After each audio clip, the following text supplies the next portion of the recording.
Ayan guys, prepare tayo ng salad na pako. Lagyan natin siya ng santol na nilagang santol, tapos kamatis, sibuyas, bagong isda. Lagyan din natin siya ng kalamansi.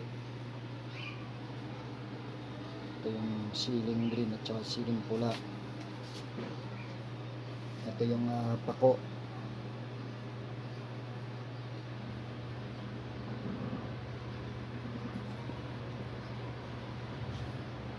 Natin na mamaya yung pagkagawa niya.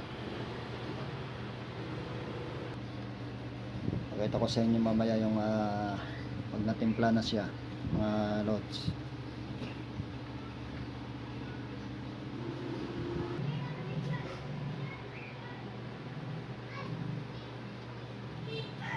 Lods, so may mga kwan din siya, pipino at gayat ng kwan siya, manipis lang. Ito. Meron din mga naka-cubes. Naisama ko na sa tinimpla.